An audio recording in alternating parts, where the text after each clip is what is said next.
Hello and welcome to Adoptee Conversations from the Adoption and Fostering podcast. In this episode of Adoptee Conversations, we talk to 26-year-old Dan. Dan tells us about his personal account of his adoption and his adoption journey.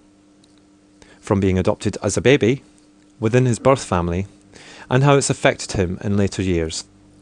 This is Dan's personal adoption story. Therefore, it may not be reflective of others' experiences. If you have been affected by adoption in any way, then we suggest perhaps getting a friend to screen this podcast before you actually listen to it yourself.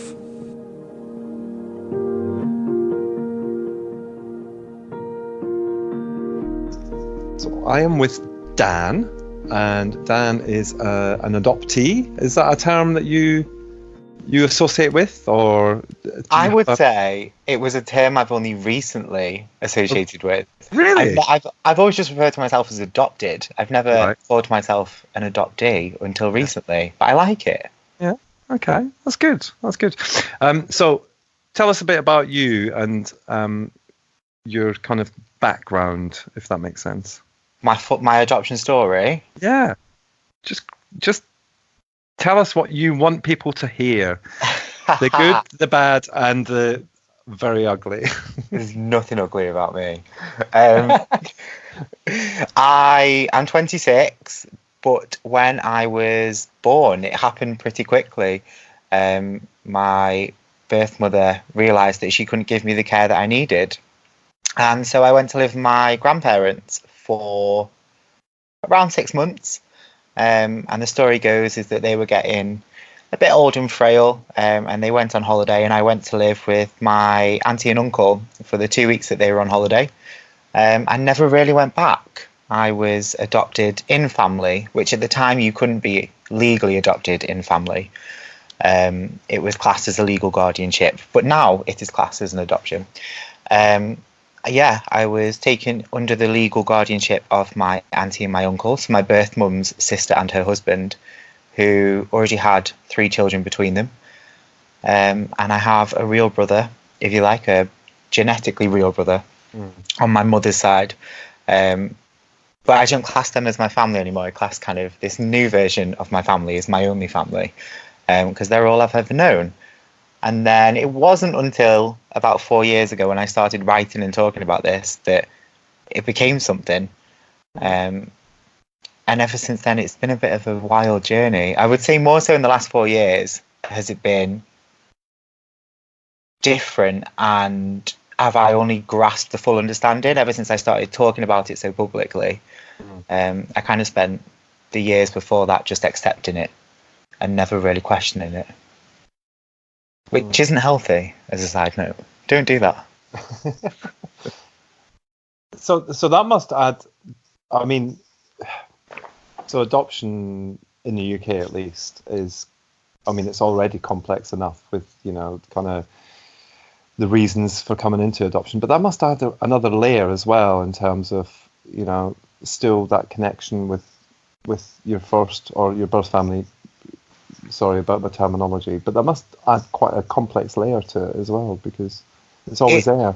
Yeah, it's probably one of the biggest blessings and curses that go hand in hand. I'm incredibly grateful that I got 2 people in general who chose to love me and chose to kind of bring me up and raise me as their own.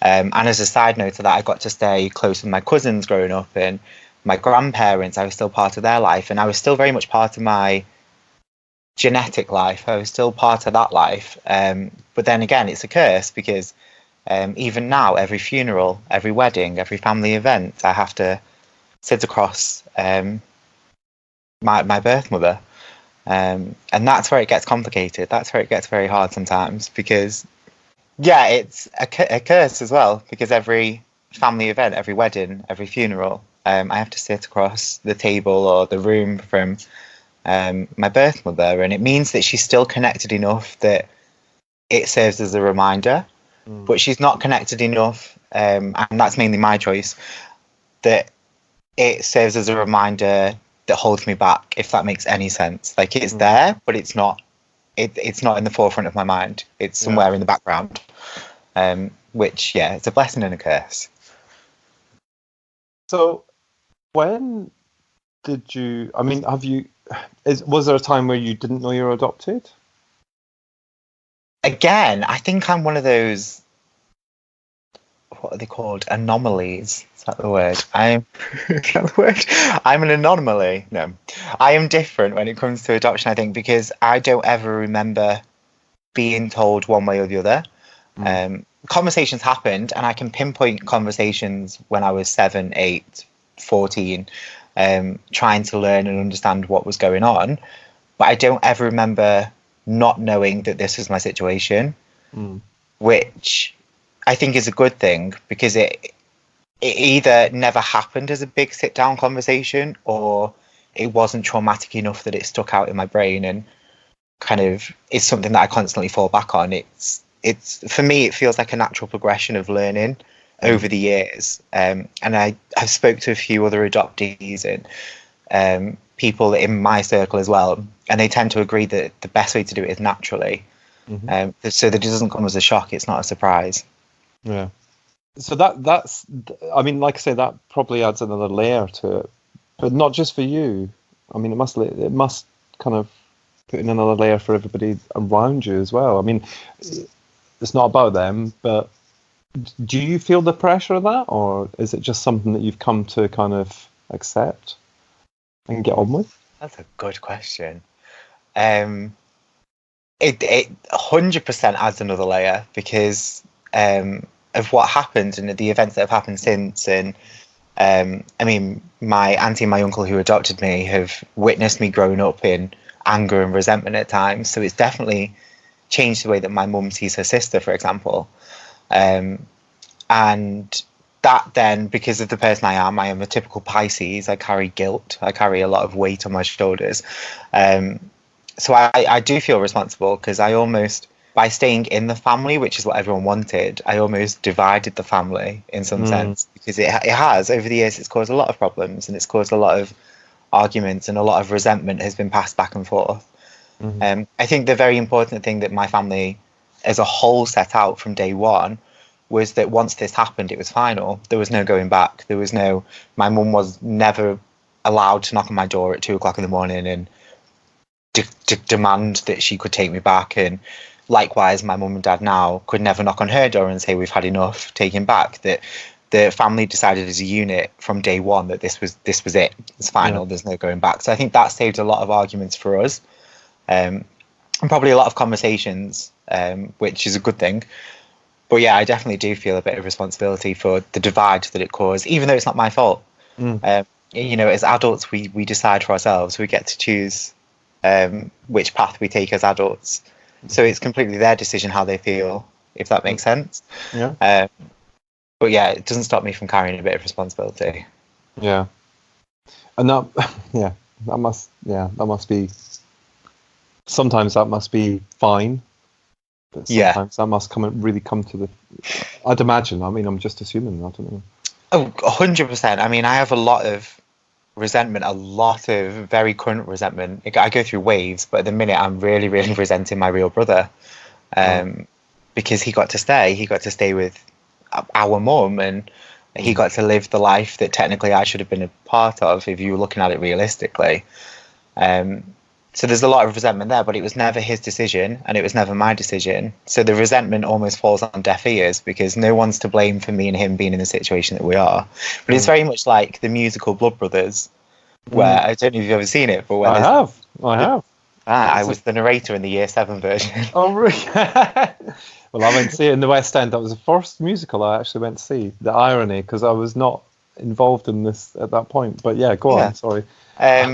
No, but yeah, so for anyone that doesn't know, the story is that 2 twin boys, they're born and separated at birth. And effectively, we're not twins. He's older, but that is our story. And I was the one that got moved away to a different life. And I don't believe the tale, as it goes in the narrator's story of Blood Brothers, that if they meet, one of them will die. I don't believe that's going to happen. But I think that much time has passed now that I wouldn't know what to say, and probably he wouldn't know what to say either if we saw each other in the street. And that it causes a lot of resentment. I'm a question asker. I ask a lot of questions to myself. And I've got a lot of questions for him Probably more so than my mum, because she was the adult and he was the child. So complicated. It sounds it. It sounds it. It's probably more complicated than kind of an out family adoption, I think, in some sense. Because you get, I think, with a outer family adoption, it's almost like a clean break, if you like. Whereas a kind of you almost get to move on. And I'm not saying that people do move on, but there's a lot of clean breaks allowed. There's a lot of moving on allowed when you're completely starting again. Whereas we've almost had to start again in the shadows of what was already there. So very complicated. I guess the narrative is quite complicated in some ways, isn't it? Because it's the same, but it's very different. This is just the impression of getting it. You know, it's because you've had similar experiences and you deal with day-to-day stuff that might actually be different, but you can connect it back to, I don't know, trauma or, you know, stuff like that, because you still experience that regardless of whether, you know, you're still quite secure within your wider family. Yeah. I guess. I mean, you know, I'm just making that assumption, so, which is really naughty because this is your conversation. I'm not even making any assumptions. Conversations between two people. Exactly. Yeah, that's very true, actually. Yeah. All right, I'll go with that. So, in terms of growing up, then, I mean, this always interests me in some ways, because you would have reached an age where it would have been something that you maybe, I'm imagining, just knowing the kind of person you are. Hi, I'm adopted. That kind of thing. Was that ever a thing, or, you know, or was it just like, you know, was it just, well, in the back of your head you're adopted, but actually it never came up, or what was it like growing up, knowing, you know, that you were? It's funny because you've described me as a person. I remember being, I think I was 9 or 10 years old. I was ending primary school, and this new girl came into primary school to finish with us. And the first thing I did, when people introduce themselves, you have to go around the class and tell them your name and your favourite colour. And instead of my favourite colour, I told her I was adopted. Right. Yeah. Yeah, at the age of 10. So I've always been very open about it. But and it's something I spoke about recently with Pick Me Up magazine. I did a thing for Mother's Day with them. And I mentioned in there how you go through phases. So that was probably the kind of the up wave, and then the down wave is that you're not ashamed of it, but you don't want to tell people it's your story, it's your secret. And then the wave picks up again, and probably, like I say, 4 years ago is when I started really announcing it, because I think I'd spent so long trying to fight the fact that, oh, they shouldn't define me, they shouldn't be who I am. I stopped doing that and I started embracing it, because I think it is quite interesting. There's a lot of questions that I ask of, is it nature versus nurture? And I know a lot of adoptees ask that question too. And I already almost had this platform when I came into talking about adoption, because I'd spent a few years talking about mental health before that. And it felt almost right to begin asking questions to other adopters and other adoptees about, you know, are you ashamed of it? Do you feel proud of it? Is it just me? And that's where the wave came up. But that all being said, I would say every other month, people tell me that I look like my brother, which is physically impossible, because he's my adopted dad's son from a different marriage. Right. Okay. So the only thing we have in common is a beard. And it is a very similar beard. I mean, his is better than mine. But people tell us we look the same. And the second we kind of say, oh, that's impossible, I'm adopted, which we do, because it's quite funny to us to see their reaction, which is an evil thing to do. The thing they always say is, oh, well, you've got the same beard. And by that sense, I would imagine I'm related to half of the UK. But I could be. So it does strike me that you have a different perception about all of this, because not a different perception, a different kind of approach to all of this. So you mentioned there about, you know, up to 4 years ago, and then you started embracing it. So what you've obviously reflected on that, but what was it like before you started to embrace it? Was it a difficult thing to deal with? Yes, I think it's one of those things that you can't fight. And like I say, I spent so long fighting it. So I was very ashamed.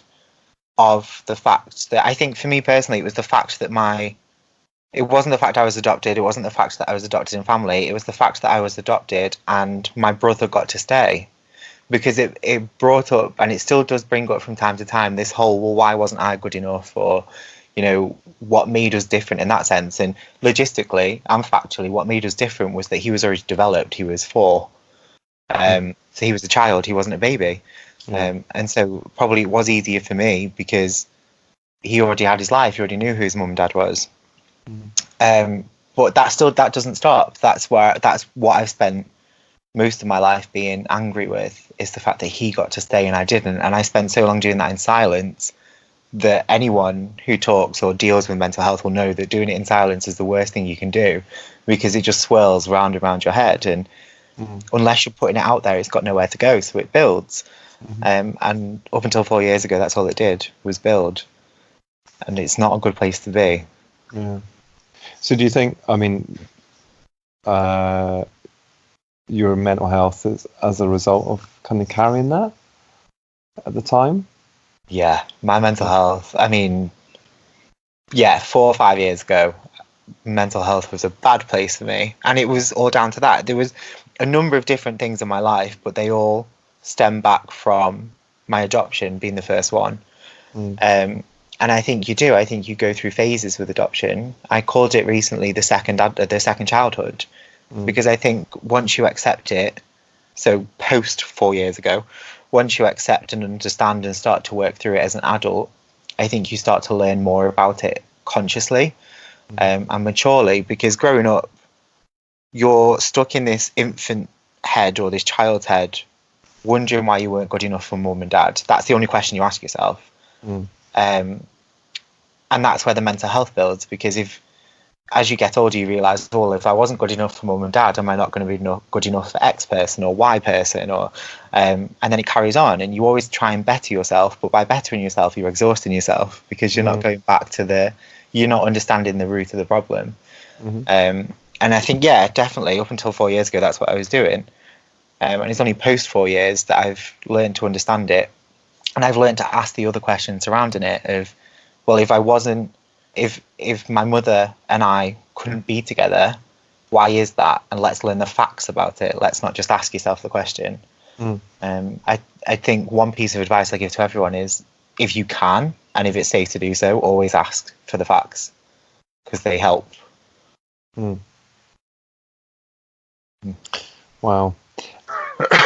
So that kind of connects into something that I was thinking about there, was about, where did you get that help from? I mean, how, there must,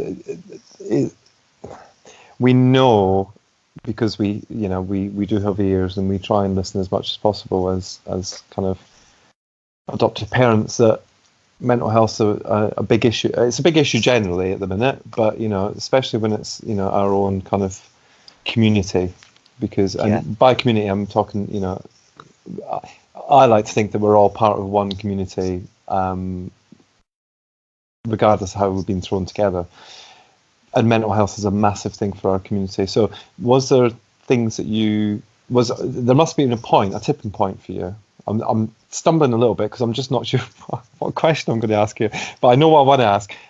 So there must have been a tipping point for you, and how did you, how did you access help for that? Or did you, or was it just something that you went, I just need to talk about, what kind of form did that take for you? Aha, that's a good question, now that I understand it. I spent my teenage years, 14, 15, 16, being very, very angry, to the point where I would tell my mum and dad that they would never be my mum and dad. They can't tell me what to do. They're not my real mum and dad. There'd be occasions where my mum would have to drive me to her sisters, my other auntie, because she couldn't deal with me. I was being that angry and that out of control that I'd have to go away. But the kind of downside is that my mum works as a social worker. That's what she did before she retired. So she knew every trick in the book. There was no screaming at her that was ever going to get a reaction. I remember once telling them that they treated me horribly and therefore I was going to go to the police. They weren't treating me horribly. I was just backlashing. My mum, being a social worker, she drove me to the police station and she said, off you go go and tell them what you want to tell them. And obviously being 15, I was like, no, it's fine, I'm okay now. And that was, but I spent a lot of my teenage years doing that. And then at the age of 19, I moved to my first university. I moved away. And it was the time where I was learning to do things on my own, and I was being an adult, and I was in a serious relationship. And then 4 years ago, that all ended. The relationship ended, and the university ended. And I think that's when it all hit me, because I was a bit like, now what? I've spent my teenage years being angry. I've spent the last 4 years, the first 4 years of my adult life, being in a serious relationship and working and studying away from home. And now I'm moving home, because I had to move back. And it was taking those steps back that's where I realised I needed the help. But it all came to a head one day when I was due to move out of my old flat and just lost myself in it. It was change. Adoption and change go very hand in hand. And I think a lot of the change that I was going through in my life brought up a lot of change from the adoption. And within a week, I'd called a therapist, I'd called a doctor, and now I'm just coming up to 2 years in therapy, mostly because of adoption, but there's a lot of other things, as always, with life. Well, life does tend to do that, doesn't it? Life does that, and that's my one life advice for everyone is, even if you don't think you need it, get yourself a therapist. Even if you just want to talk about how bad the day was, your day was in work because the phone line wasn't working, just having that safe space saves everything, and it helps you process everything. It's good. Wow. There's so much within that, what you've just said, because there just is. I think that actually, whether you're adopted or not, so a lot of people could do with therapy. I tell everyone, when I meet new people, I'm like, have you got a therapist? Do you need one? I carry my therapist business cards around. I've got them in my wallet. He probably loves me. That's probably why he keeps me. I'm probably cured now, but he's like, hold on. Dan's bringing me people. Are you still paying? That's the thing, yeah. Unfortunately, I don't get a discount for handing business cards out. So, and I hope you don't mind me mentioning this, and if you do, we can take it out. But you've got another layer in there as well, is coming to terms with sexuality. Yes. Yeah. Well, I mean, what has that? I mean, my days. I'm gay as well. But has that added just another layer onto all of this stuff that you have to process? I mean, I don't know. I mean, I'm just imagining me, but bearing in mind I'm a lot older than you, dealing with that. Yeah. But I know. I know I don't look any older, but whatever. But is it something that just really kind of, was it almost like a pressure cooker, all this stuff for you, or was that actually quite a minimal thing? You grew up in a different time to me. I think I grew up on the cusp, so I think now it's very accepted and open. I mean, obviously we've got wars raging on about LGBT debates and things, education debates and things, but I was on the cusp where there was still no same-sex couples exampled in textbooks, for example. Yeah. We were never taught about them in school, but you weren't necessarily at as much risk of violence or danger for being gay or bisexual, and it was a lot more accepted. But I thought I dealt really well with my sexuality until I was 15, 16, the very famous angry years. And I read, I Googled it. I Googled why people are gay because I didn't understand it. Right. And I heard someone or something say that it was a choice or whatever. So I Googled it. And one of the first things I read was that, and I don't know now how much of this statistic is true, just a disclaimer, but I read at the time that men who don't have relationships with their birth fathers were 10 times more likely to be gay. Okay. So that immediately, for me, I don't think, in hindsight, that is ever going to be true.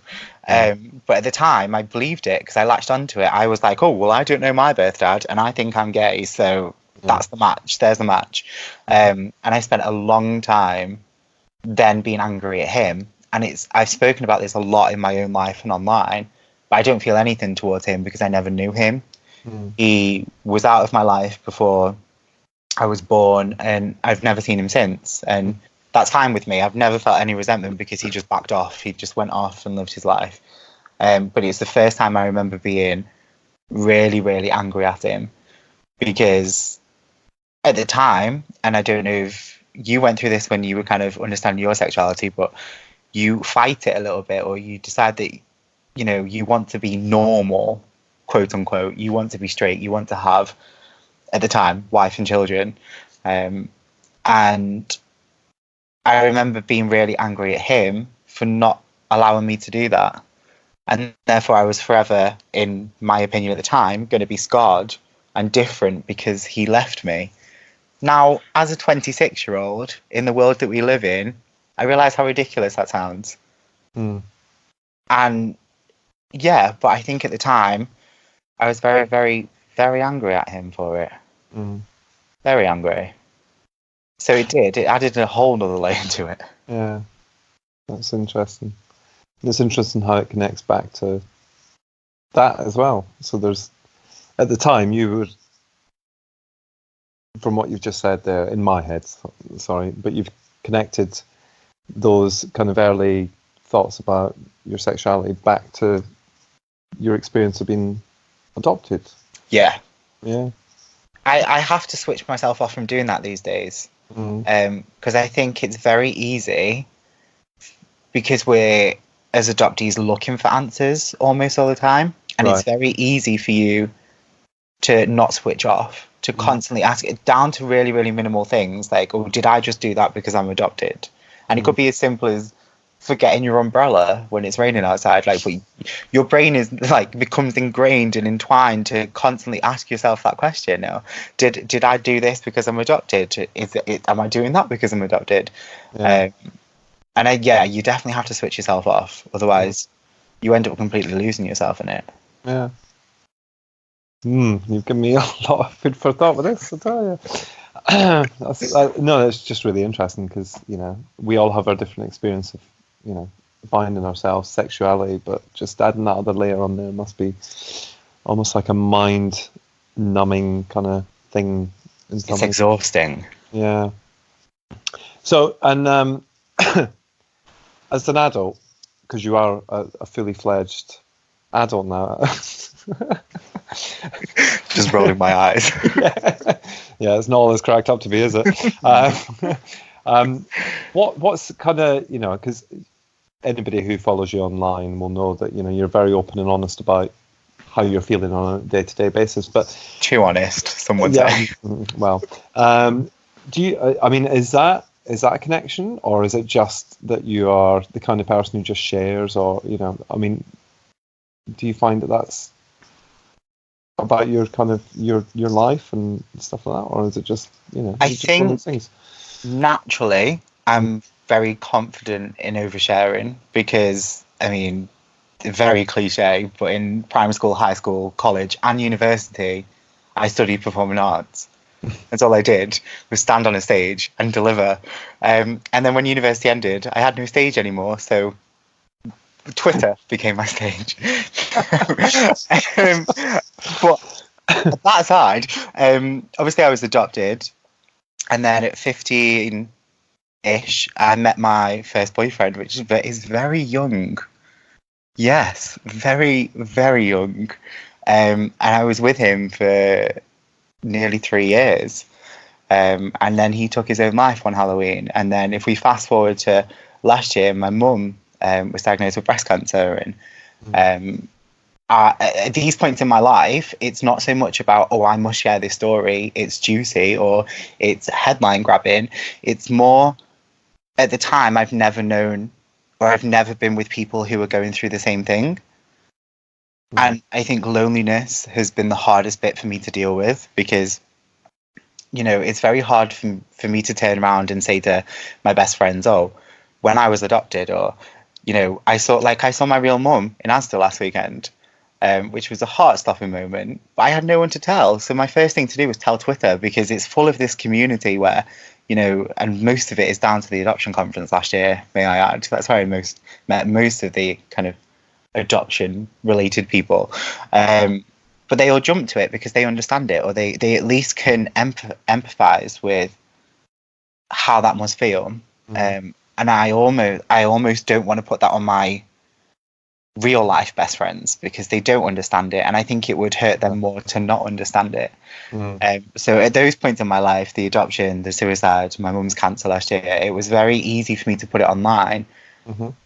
A, because I know how it feels for no one to understand it, so at least if it's there, it's documented for in a year's time if someone else is going through it. So then they can find me, and then we've almost got this almost understanding relationship. But then also, I think it's easier for you to meet people who understand online. Well, people get it. Yeah. So is that a big issue for you? Because you just said there it's easier to do it online than it is to do with your own friends. Oh, reading between the lines. Well, that's just what I'm picking up. I'm just picking it up. I'm going to start paying you instead of my therapist. But yes, you are correct. I don't struggle. So going through my adoption in my angry years, I never once told my mum and dad that it was because I was adopted. They knew it was because I was adopted, but I never used those words. I just presumed that every 15-year-old was very angry at the world, which most of them are. I was very angry at the world. And then when I went through my relationship and that crumble with suicide and things, I never told them. It took me, probably even still now, they're still learning things about that relationship. Because at the time I thought it was easier to just carry on. It happened on the Thursday and I went back to college on the Monday.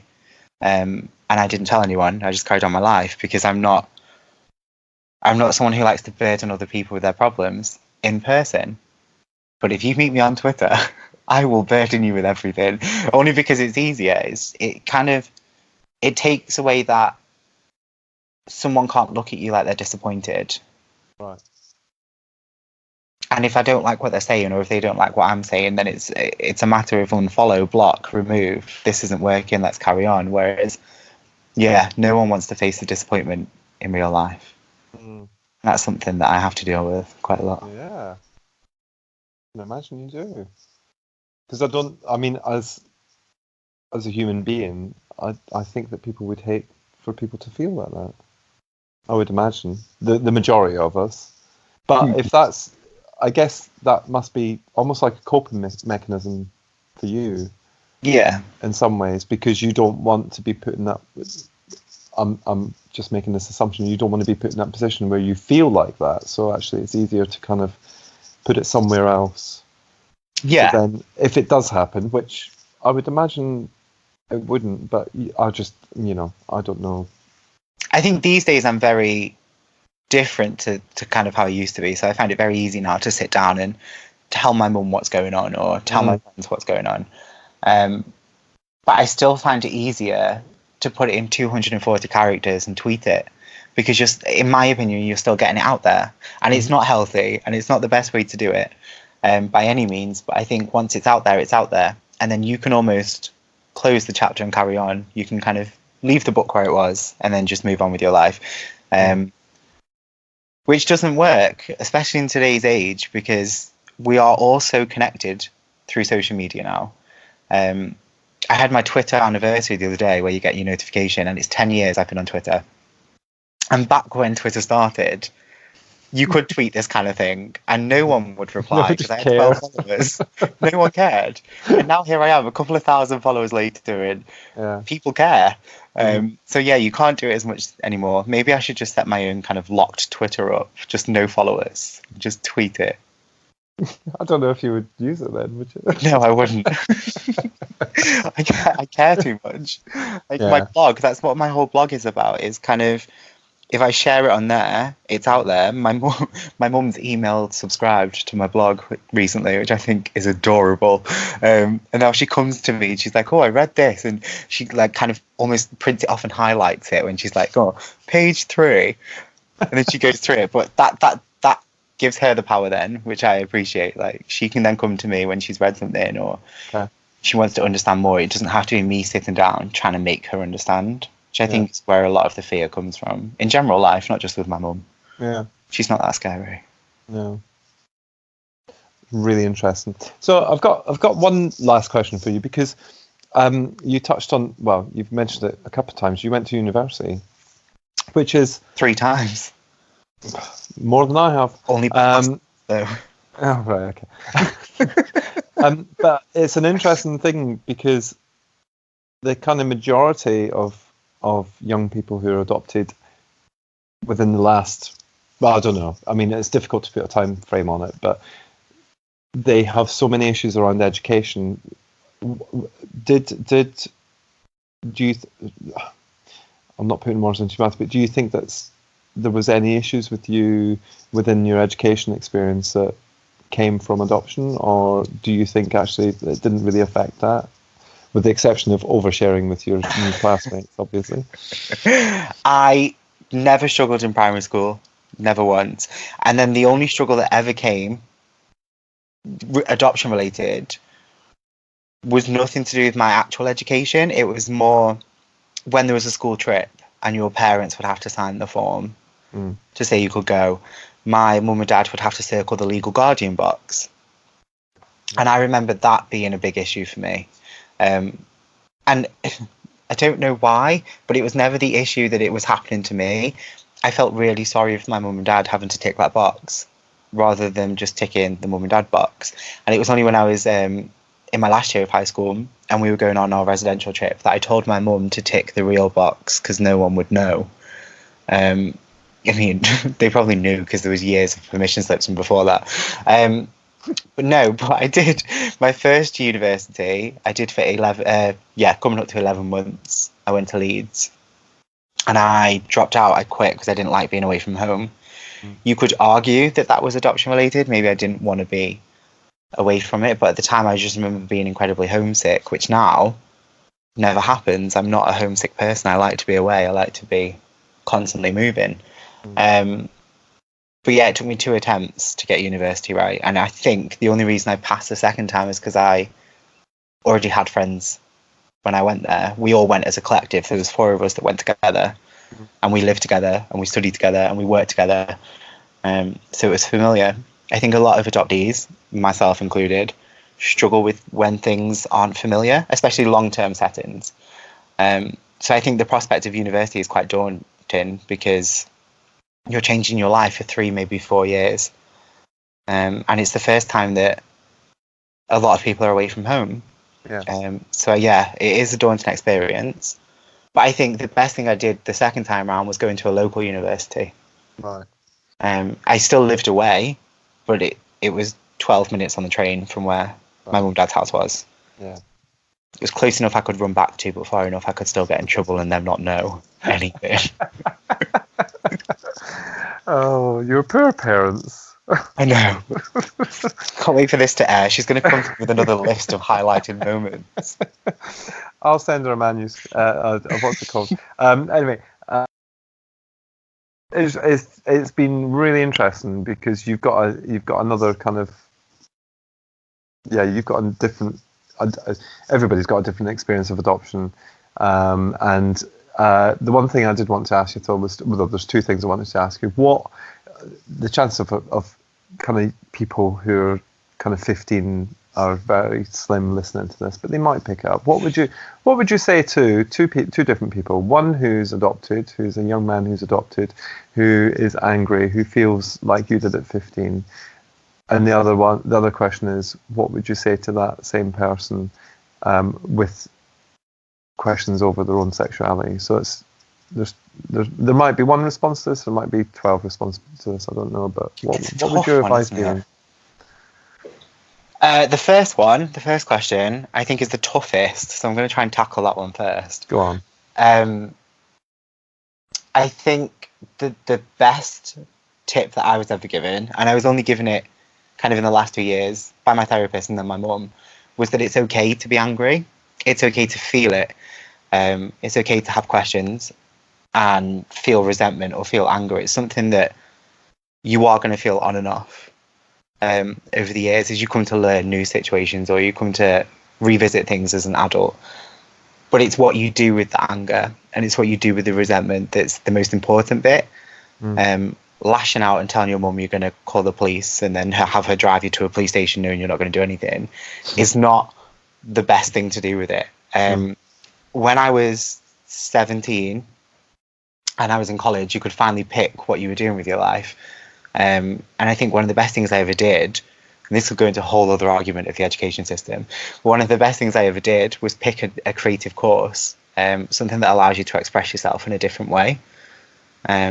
Because I just think having an outlet, having somewhere else to go, and escape, whether it's art or music or dance, or they're probably doing courses in blogging these days, just find that creative outlet. It's very cliche, but a lot of people who grew up with diaries will tell you how emotionally free they feel because they got it all out at the time. So find the best way for you to do it, rather than hold on to it. Don't make the mistake I did of holding on to it. That's the best advice I could give. In terms of sexuality, don't Google it. It's the worst thing you do. Like anything I'm blessed not to have had Google in the 1980s. I'm going to be honest. But yeah, go on. Did you even have dial-up in the 1980s? No, we didn't have any internet in the 1980s, love. Sorry about that.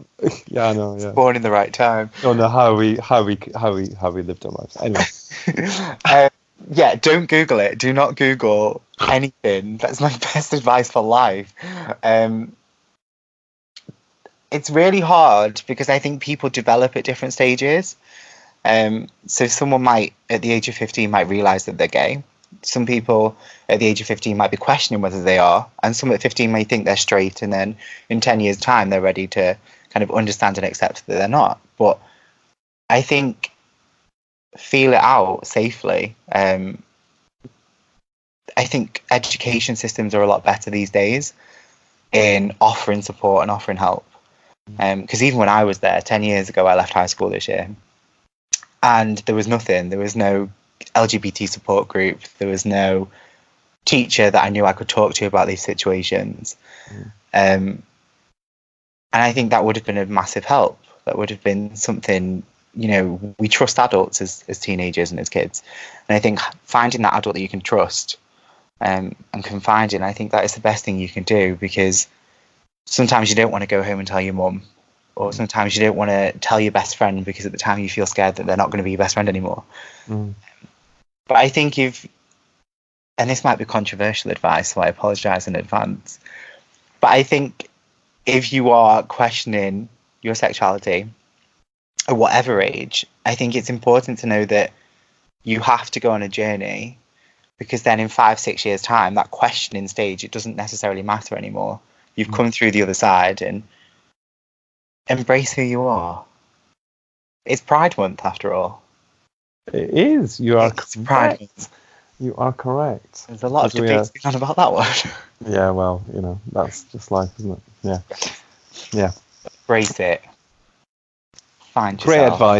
Great advice. That's your advice. It's not my advice, but if it was my advice, I would say exactly the same, even as an old gay bloke who, you know, came out like 25 zillion years before. Interesting though, because I remember, I think I was about 11 or 12, and there was two men kissing on TV, which at the time, so that's what, 2004, 2005, which at the time is still quite unheard of. And I remember my dad doing the whole typical macho dad thing where he was like, yuck, that's disgusting. And at the time, I hadn't necessarily understood I was gay, or I hadn't kind of even thought about it. But I remember being really angry at him and telling him he was wrong for thinking that. Yeah. But then kind of just moving on, and probably looking back, that was me saying like, because, hello, that's me. Oh dear. Interesting. Because I think you always know. I used to play with Barbies growing up. Yeah. But no one would ever question it at the time, because it was it's just a 4-year-old playing with Barbie dolls. But if there was a Barbie and a Ken, I would always go for Barbie. I had a Spice Girls doll when I was 7 that I threw up on. Yeah, it was a Mel C doll, and I threw up on her. Well, if Mel C's listening, I'm sure she's gutted to hear that. She's going to bar me for the next reunion. Yeah, she is, isn't she? Yeah, yeah. Well, listen, Dan, thank you very much. Is there anything else that you would want to say to our listeners in terms of, you know, about anything? Is there anything else you'd want to say before I mute you and then kick you off? I don't think so. I think I've said enough. It's not like you. This is my first ever podcast, and I think it might be my last ever podcast. I'll stick to the blogs from now on because I can just delete stuff out. Well, we can delete anything that you want once you get this sent to you. Don't delete know that. it. Yeah. Well, thank you. I appreciate your time, and as ever, this is Dan's story. It may not be. Yeah, it's all about Dan. And as ever, Dan's experience will be very different to other people's experiences, but we do appreciate your perspective because I think that there's so, adoption, long-term fostering, SGOs, there's so many different layers to it that actually if there's one point that you've made tonight that helps someone else, then it's been a worthy hour.